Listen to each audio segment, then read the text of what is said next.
Ар бир адамдын ичинде эки адам болушу мүмкүн. Мисалы менин ичимде эки адам бар, эки бакыт бар. Биринчиси бакыт айтышы мүмкүн. Давай иштеп көрөлү. Может, тебе тоже получится. Сен бакыттан эмнеңген, же сен чолпондон эмнеңген. Алар баштады, сен да кыласың деши мүмкүн. Биринчи бакыт. Экинчи бакыт, что-то не то. Банкрот болуп каласың. Кылбай эле кой, иштебей эле кой. Алдамчы болуп каласың деп айтышы мүмкүн. И у кого больше внутри, ошого кирип кетет. 1000 рубль биздин бизнести башташ үчүн, сейф бизнесте азыркы маалда 1000 рубль болуп атат. 1000 рубль бул жакшы акча. 1000 рубль менен хотя бы бир күндө тамак жесек болот. Туурабы? Обед кылып алсак болот. Мына мен бүгүн жана бургер кингке барып келдим, 2 адам жесек 1000 рубль чыкты. Ушундайбы? Выбор сиздердики. Либо сиздер 1000 рубль менен бизнести баштайсыздар, же 1000 рубльга бургер кинг жеп аласыңар. Потому что мы всегда эмне үчүн биз көп адамдар суроо берет өзүнө. Эмне үчүн Айбек бай, а Нурбек бай эмес? Эмне үчүн мен кошунам бай, а мен бай эмесмин? Андай суроо менде да бар болчу башында. Потому что көп адамдар акчаны могул жерге салат, бай болуш үчүн. А биз каяка салабыз акчабызды? Курсакка салабыз, тамакка, кийимге салабыз, же вообще салбайбыз эч жака. Чогултабыз жөн эле. Чогултуш керек. Эч жака салынбайт. И чогулган акча көбөйсө жакшы. Бирок көбүнчөсү көбөйбөйт. Меники көбөйбөйт болчу. Меники азая берет болчу. Потому что мен ушундай адаммын да, менде акча жөндөмдө жөн тура албайт. Ал мен кыймылдайм. Текшерет да обязательно жөндөмдүчү. Потому что вот мышление бедных людей. Алар кандай? Бүгүн зарплата алышат бир айда. Зарплата алгандан кийин алардын оюнда эмне бар? Билбейм, Россияда кандай, но бизде Кыргызстанда обязательно түгөч керек. Түгөтпөсө чөндөккө кыймылдап бул мен бармын деп турат. Выходной алар менен биздикилер Дордойго жөнөшөт. Же базарга жөнөтүшөт.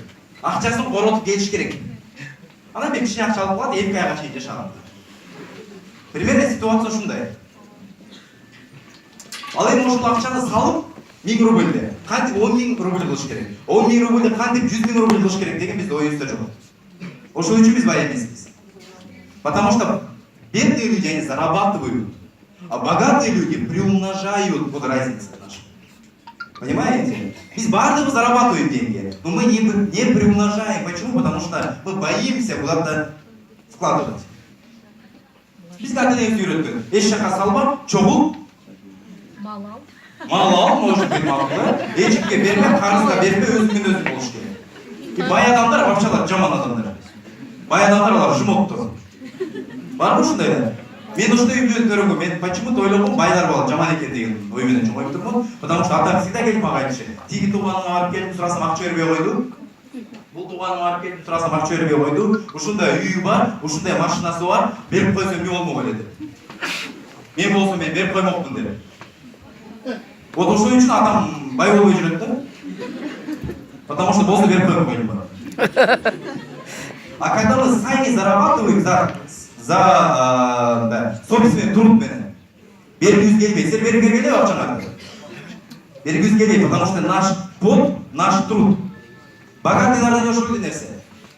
Ата-энесинен калган байлык болсо алабыз. Көбүнчөсү биз эмне кылабыз? Өзүбүз тапкан акча. Эми сиздерге суроо, ушул жерде бир анекдот айтып берип кетейин, андан кийин дайыр улантабыз. Даярбызбы? Даярбыз. Вообще, Москвада кыргызча түшүнөсүзбү? Кыргызча түшүнүп атам, а сиздер как будто түшүнбөгөндөй отурасыздар. Давайте мындай. Угадыңыздар. Любой, мен эгер сиздерге азыр жакшы ачылып, жакшы настроение менен сүйлөп берсин десеңер, анда сиздер жакшы күлүп жайнап, жакшы кабыл алыңдар. Мен да жакшы айтып берем. Сиздерге баягы концертке келген жоксуңар. Туурабы? Акча төлөп коюп, биз концертке эмне үчүн барабыз? Кыргыздар концертке эс алган үчүн барбайбыз. Биз ошол артистти караганы барабыз. Арттап туруп, семирип туруп, кандай келди, мурда мындай келди, азыр мындай келди деп только ошол үчүн барабыз. Поэтому мы сделали бесплатно для того, чтобы силер ал нерсени карабаш үчүн. Договорились для того, чтобы вы воспринимали информацию. Бир күнү бир апенди базарга чыгып алып, алманы дәнектерін сатып алдым. Біреу біледі, біреу білмейді. Ну, я еще раз повторю. Дәнектерін сатып алыптыр, ана біреу келіп айтады, бұл өте болған дәнек. Бұл дәнекті жесін, сен ақылды болсын дейді. Біреу қанша сом, біреу 5 сом. Маған 5 дәнек берші дейді, ақылды болды. 5 дәнекті сатып алып жеп баштайды. 5-ші дәнекке жеткенде айтады апелин бар, апелин дейді. Бұл 5 дәнекті сенен сатып алғаннан көріп, мен 1 килограмм алма сатып алып, 5 сом. Ошоны жесем, көбірек дәнек болып да ішінде дейді. Апелин, мұна? Ақылды болды.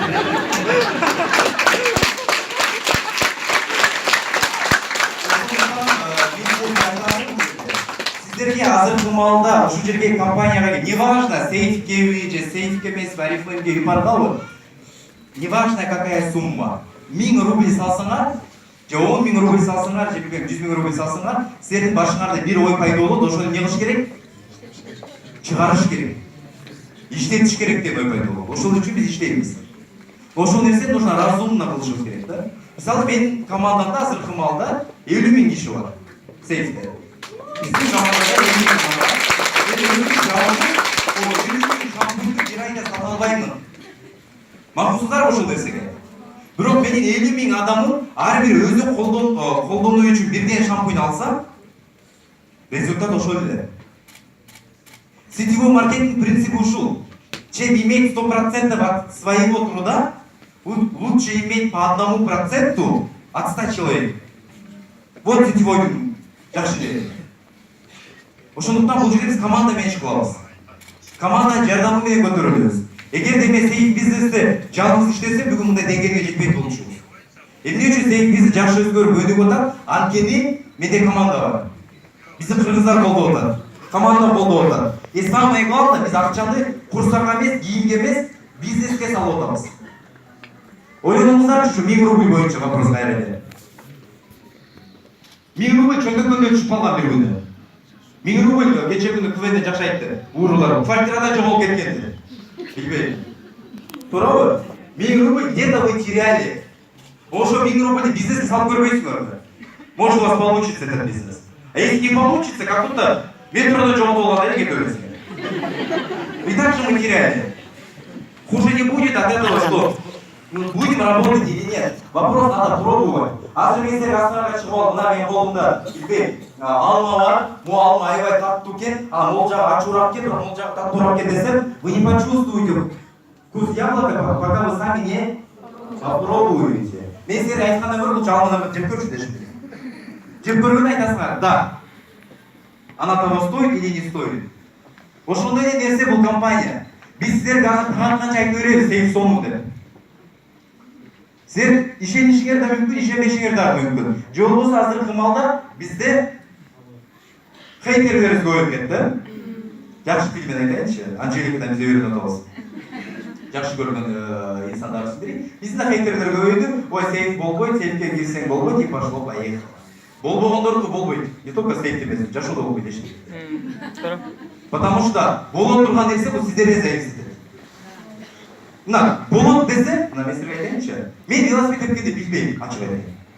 И велосипед тепкенди билбейм, кол көтөрөңүчү. Поднимите руки, еще выше, выше, выше. И посмотрите зал. Мага ошолор канча. Баарыбыз велосипед тепкенди билбейбиз. Почему билбейбиз? Потому что желания нету. Согласны? Ну, аю велосипед тепип жүрөт го циркте. Понимаете? Мишка, медведь, аю велосипед тепип жүрөт. Почему? Потому что есть желание. Желание болмон үчүн тепип жүрөт. Потому что ал билет, эгерде мен бүгүн велосипед теппесем, бүгүн мен балык жебей калам. Согласны к этому? А почему менде андай нерсе жок? Потому что менде желание жок велосипед тепкенге. Жашоодо деле ошондой нерсе. Эгерде мен келип жашоомду өзгөртөм десеңиздер, Арифлейм болобу, Ипар болобу, Тянчи болобу, любой сетевой болобу жашоодо өзгөртө аласыңар, потому что сиздердин колуңуздарда. А эгерде жок мен өзгөртө албайм десеңер, эч жерде өзгөртө албайсыңар. Потому что любой бизнес сиздердин колуңуздарда. Но